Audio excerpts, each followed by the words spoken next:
So we all know there are pros and cons to social media. Everyone's aware of it, but we want to share our perspectives because we have certain pros and cons with social media being the creators that we are. And I think something that really bugs me about social media, specifically with Lumi's page, is that I just obsess a lot about posting and constantly performing, which, you know, everyone deserves breaks, right? Everyone Hmm. should always get a break, but I just feel like I always have to be on. I don't know if you feel the same way. Oh yeah, and I mean, me and Jackie talk about this every single day. That's literally what we have in common.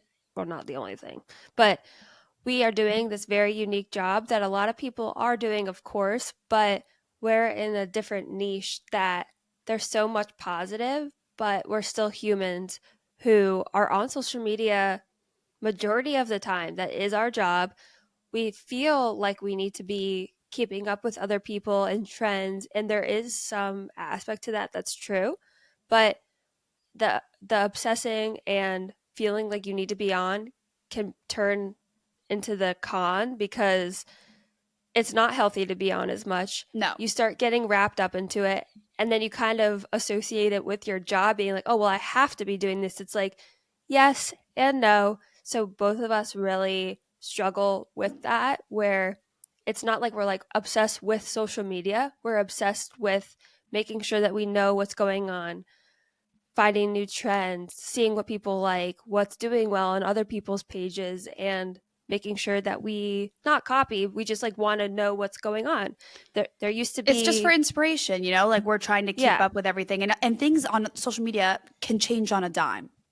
Yeah, that's what I was about to say. Like just today we were talking about how Instagram 2 years ago, 10-second videos max were the trending thing. And now I don't really see short videos on Instagram anymore. Like 30 seconds to a minute is kind of the ball game now. Yeah. Yeah, and I think with the obsession to always feel like you have to be posting something, whether it's a story or a reel or a carousel or a TikTok. Over Christmas, I felt like I couldn't take a break, even though most people are with their families or celebrating. And I hate that I felt that way. I don't want to feel that way. I don't want to feel like I have Hmm. to be on, but I wish I took a day off and I didn't. And I was filming stuff, I was making stories, and I know people love it and I love doing it. That's, most of the reason why I do it. But at the same time, it's like a hamster trapped on a wheel that can't get off. Like you're running and you're Yeah. running and you're running and you're exhausted, but there's almost like no way out. And that's how I felt. And that feeling sucks because it leads to burnout. Hmm.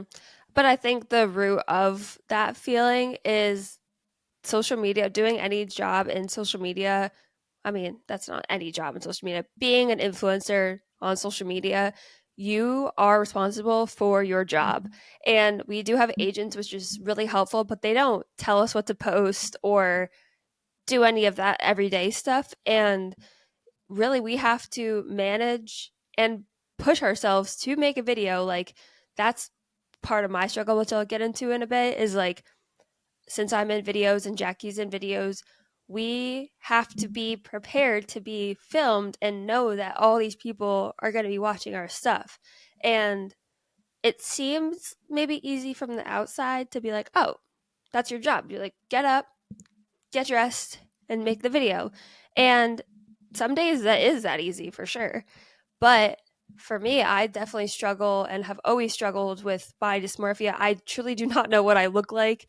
And so getting myself ready to do this job that I chose on days that is bad for me is honestly the hardest thing ever.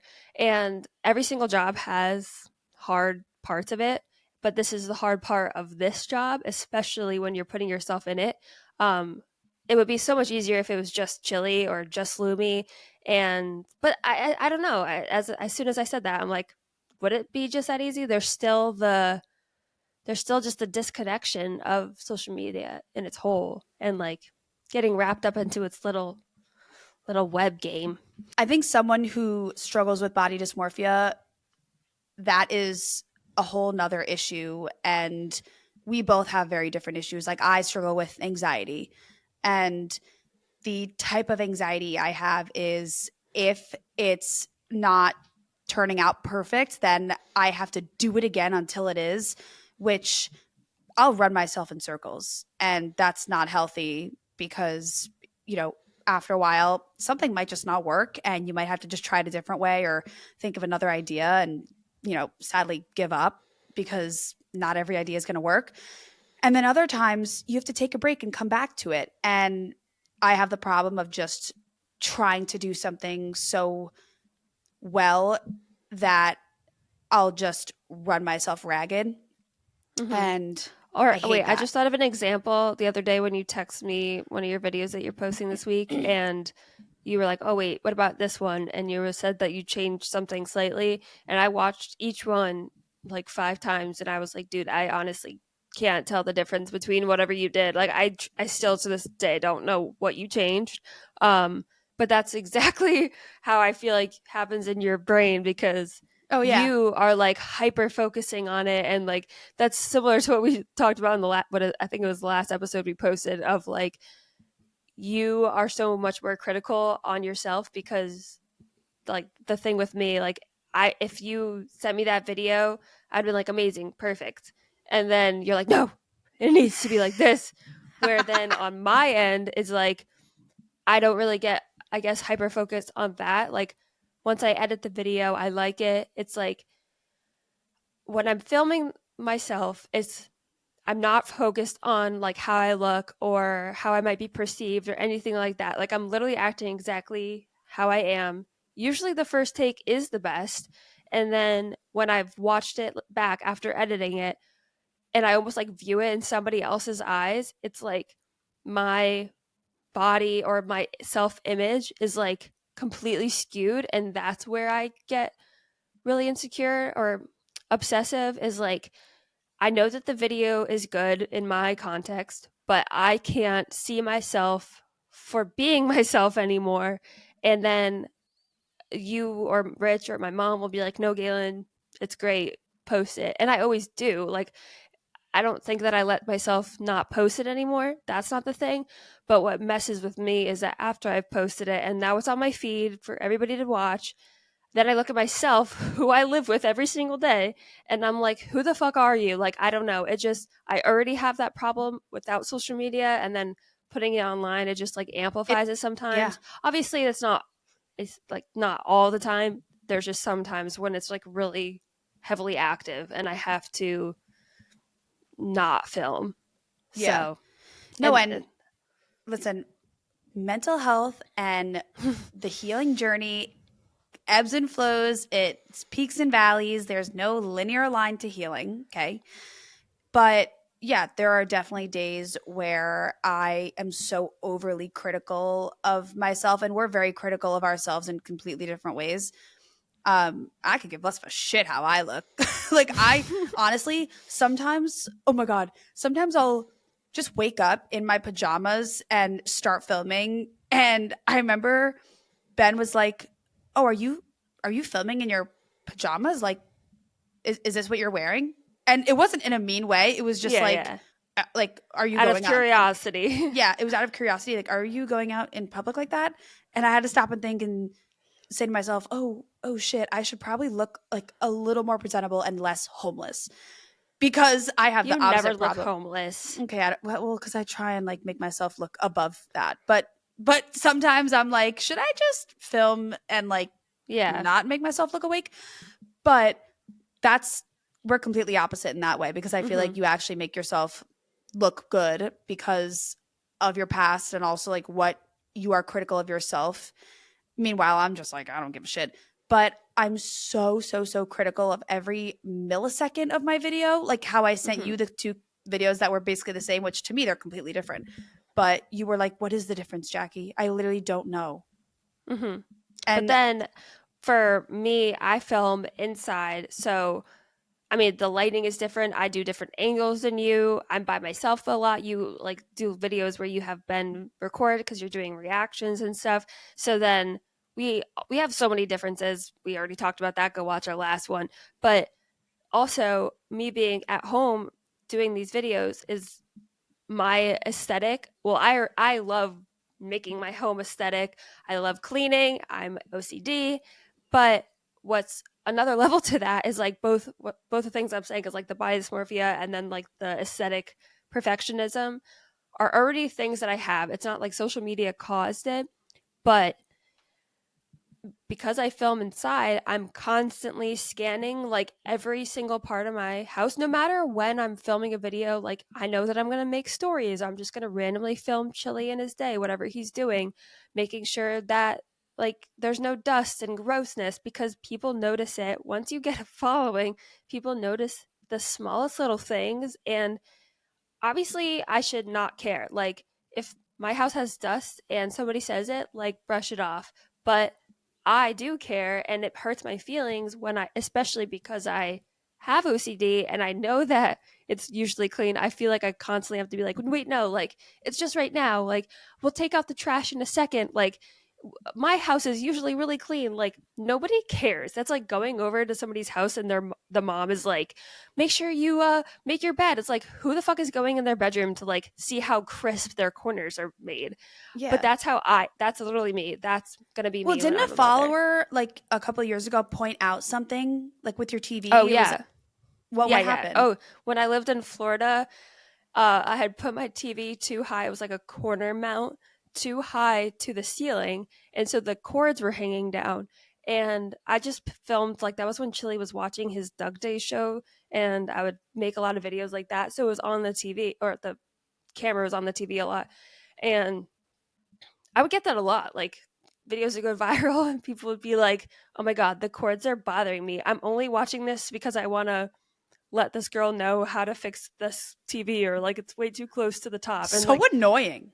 this is years ago that this happened and I still remember it. And that's just like a one example, but even other things people will say, it'll be like, is that supposed to be there? Or like, when's the last time you took out your trash? Or like something ridiculous. That Or is they'll so. just even notice small things like pictures in the background. Like, this is my home, so there's gonna be like personal touches, but I'm like, oh, it needs to be perfect and aesthetic. It needs to look like a Pottery Barn house in a magazine. Like, shut the fuck up, dude. Like, I a would house love a needs to look Pottery Barn lived in. house. I mean, I would too. A house needs to be lived in. Okay, No, everyone? yeah, of course. But yeah, that's a whole nother issue. And for some people to impose themselves almost like in your house and say what you need to do better, like who is someone going into your house and telling you how to redecorate or what chores to do? Because I'm sure we could all, do a little bit of cleaning up anyway. Okay. I know. I would love to see the people leaving the comments homes. Oh yeah. Oh, I would shred the shit out of them. I mean, like, why do you need to point out someone's freaking cords? I'm like, you know what? I don't like the color of your ottoman. That's what I'm gonna fucking say to them. Or have But you ever been to any like single man's house and looked in their bathroom? oh, Oh my gosh. Just horrible. look it up on TikTok. Single man bathroom. R.I.P. TikTok. Also, if it gets Yeah. banned. But that is a whole nother con that you know we've talked about in the past too. Is not just the obsessiveness with ourselves and looking like how we want, but our homes. And I don't film a lot in my apartment just because not even the lighting isn't that great, but I don't know, like most of my ideas are in the outside world. So Hmm. I just don't film a lot in my apartment. But I think my next con is that because I don't film a lot in my apartment and I'm doing stuff out in the real world, I feel like the idea needs to be so grand and fun and interactive that I just hold myself to these crazy high standards. And I guess this kind of connects to the first con. But if that video doesn't turn out how I want, then I'm like, oh, can't post it, which is And what does sad. how you want mean? like the camera angle needs to show this interaction, or I need the camera to on the subway to be looking diagonally so that you can see like me and other people, or I need to, when I'm going to a coffee shop and bringing Lumi, like the camera can't move after 3 seconds because then it's not enough time for people to look. Like the smallest things that I bet you most people would give less of a shit about, but for some Like reason, me. yeah. That's not what I think about when I make videos. Oh my God. Or if Lumi is, I don't know, say sitting and not standing so you can't see his full body in the camera, I can't use that. Like I am so critical of how everything has to look in a video that's being filmed, in the outside world, that I am so quick to scrap something, which is so sad because like it could do well, but I'll never know because I just don't post it because I'm like, nope, that's not how I imagined it would look. That's a huge con. That's exactly why I started telling you, like, you post so many things on TikTok that I feel like you don't put your critical brain into. Or what is that? Not Yeah, critical like I guess brain. so. I don't know. That seems like the wrong phrasing. We're having a brain fart. Yeah. You're not using your critical brain. I feel like, no, it's critical thinking skills. Anyway. You sound like you're a second grade teacher. We're not using our critical thinking skills. Let's put on our thinking caps. I do need to go back to school. I said that right before this. Sometimes my verbiage is so bad. So bad, verbiage. Okay. So baby. Anyway, continue. We always find a way to get that back in. So baby. But I tell you that your TikToks always do good. Yours are the first ones that pop up for me, and I'm like, what the heck? Why didn't you put this on Instagram? And you're like, no, I can't because there's like this little speck at the corner for 0.2 seconds. And I'm like, yeah, I definitely saw that. Like, nobody's watching. That's Instagram so funny you said that. I forgot about that conversation. That was like 2 weeks ago.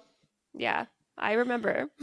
I know you have a really scary good memory, but that is the second con with Lumi's account, that I feel like because I film so much of the outside world, everything has to go according to plan. And obviously I can't control everyone and everything in the camera, but I then hyper control what I do to a point that's not healthy. And I think I've almost like I've gained that issue from social media, that like everything has to be a fucking work of art. And obviously not everything will be, but in my mind, like that's how I'm thinking.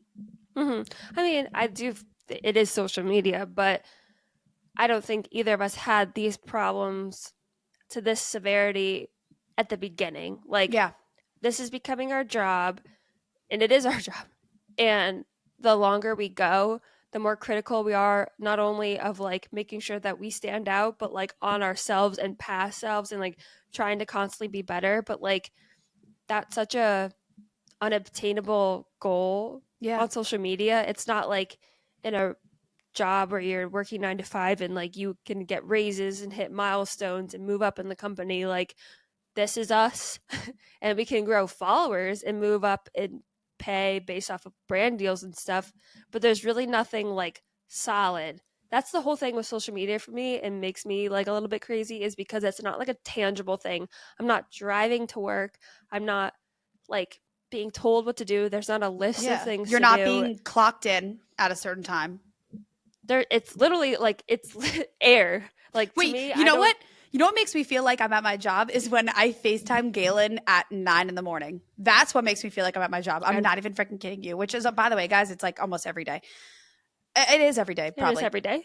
But I'm not even kidding. It's like clockwork. At 9 a.m., FaceTime Galen. That's how I clock into this job. And we like plan our day. We both ask, like, what are you doing today? What are you doing today? And then sometimes both of us are like having a mental spiral, and we're like, okay. And one of us will be like, it's okay if we don't do anything today. Like, take a break. You did 8,000 things yesterday. That's the other thing for both of us, though. We both will jam pack ourselves like Monday through Wednesday. I feel like we are like, we got to do this. We got to do that. Like, we're nonstop all day. And then Thursday and Friday, we're like, oh my God, we're like so lazy. We're not doing anything. I'm so tired. It's like, you just worked a full week in 3 days. That's literally us. We worked like 30-hour 40-hour weeks. Yeah, from like a Monday to Wednesday and do everything that we need to do, which isn't normal. We should probably stop doing that. But also, I think it's just because we want to make sure we do everything well, of course, but also just do it so that it doesn't linger over our heads, because you and Yeah. me that's just how Yeah. our brains work. Like, we want to get shit done so we can film more and do more with our dogs later in the week and plan for the next Yeah. week. Honestly, I feel like we're just big planners. I And think feel the best thing that we both have done to help ourselves a little bit is like committing to only posting 3 times a week, Yes. however that might look, because, well, I used to post every single day, like year and a half or 2 years ago. When we started talking, you were posting every single day, and I was like, dude, stop. It's too Yeah, much. and I don't even understand. Well, I don't understand. I mean, my videos weren't the same. Like, they were more short. Like what I just said before. They were 10 seconds max. Like, Instagram has changed, but I also like put so much pressure on myself, and also I didn't really have much of a personal life. I think about that a lot too, is that when I was on my heavy grind, posting all the time, trying to grow Chili's page, Derpy, my bandana company was falling out. I didn't have much going on except Chili. And now I have a boyfriend and we live together and I have my family and I have friends. It's not like I didn't have friends before, but they didn't live near me.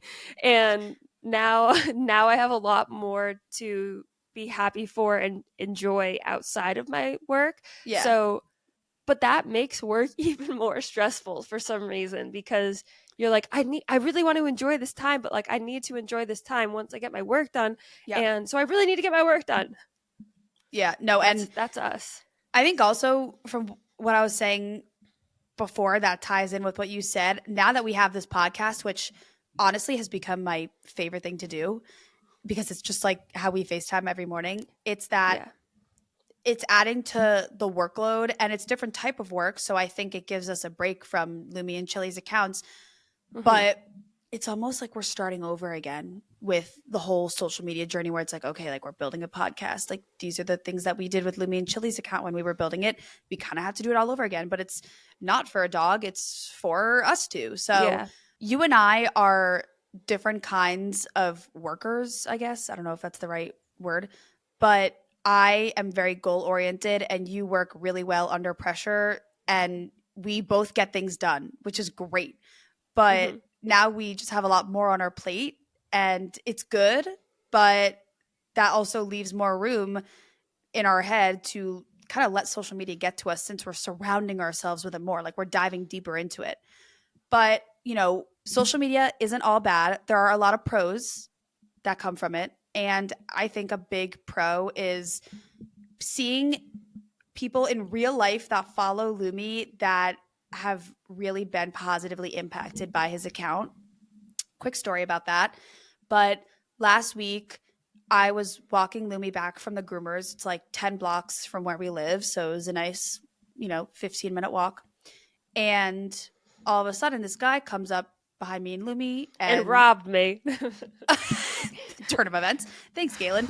And he was like, oh my God, is this Lumi? And I said, oh yeah, you can say hi to him if you want. He's very friendly. And he said, I love Lumi. I've been following him on Instagram for the past year and a half, and he's helped me through some really dark times.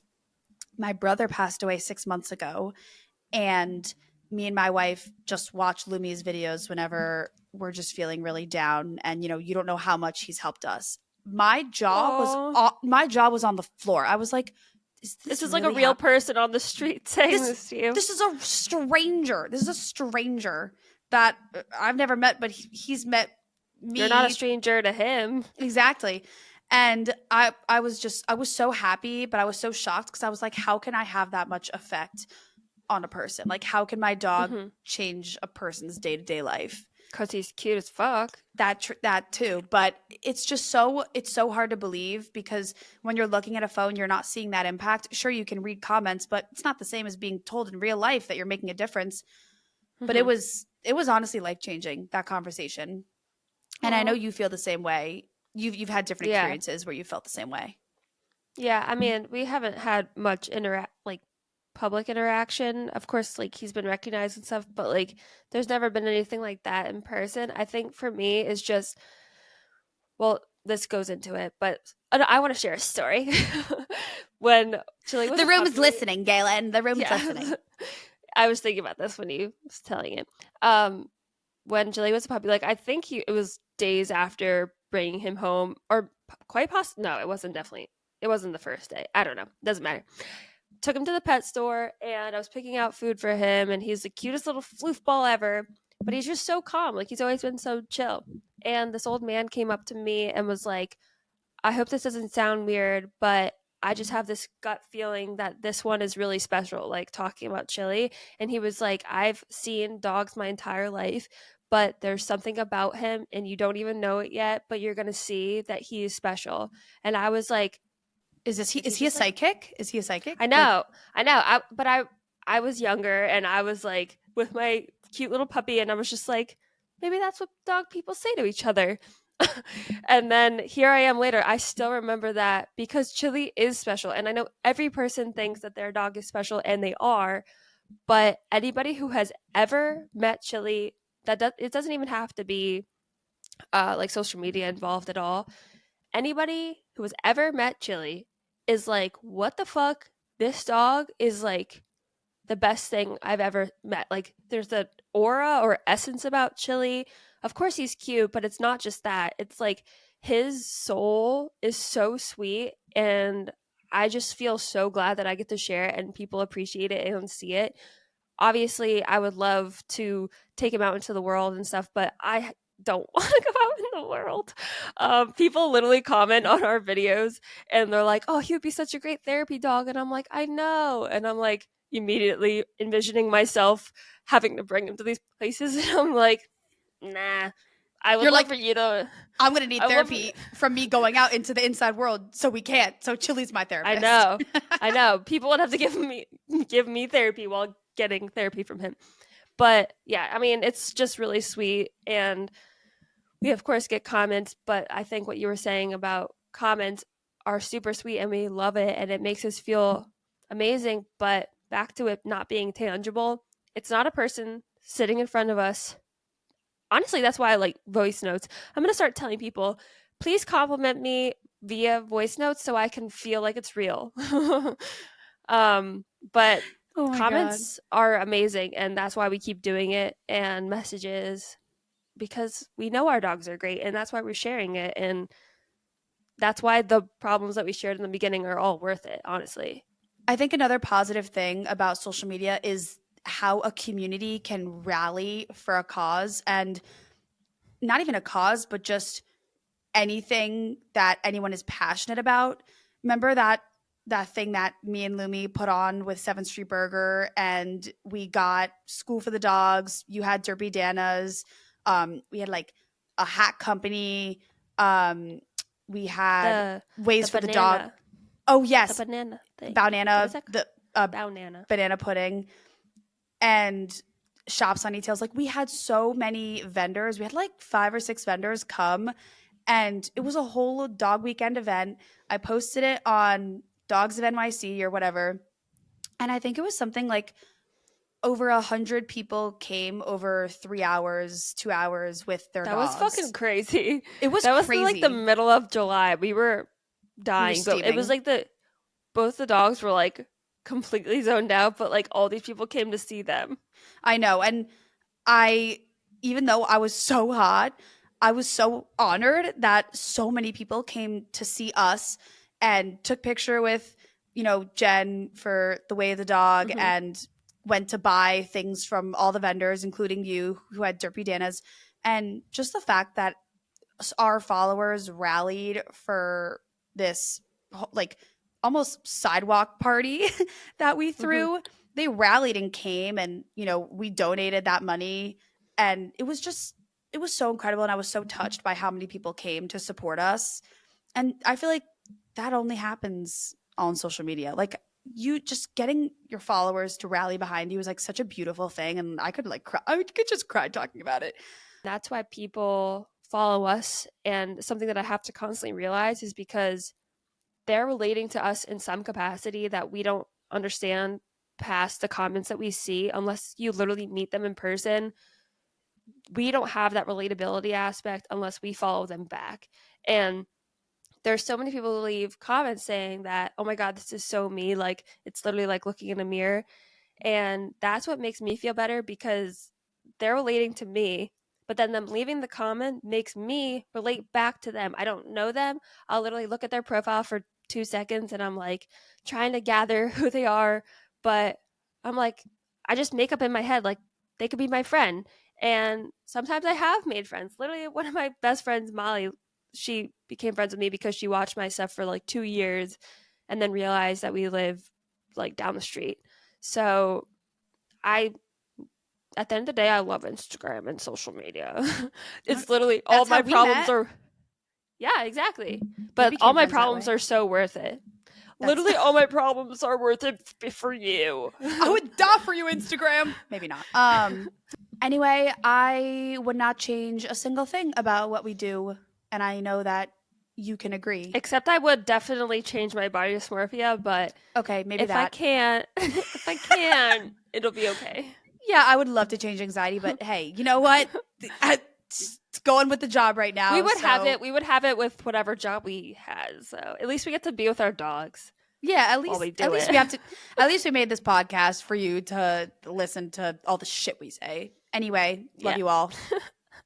See you on Instagram.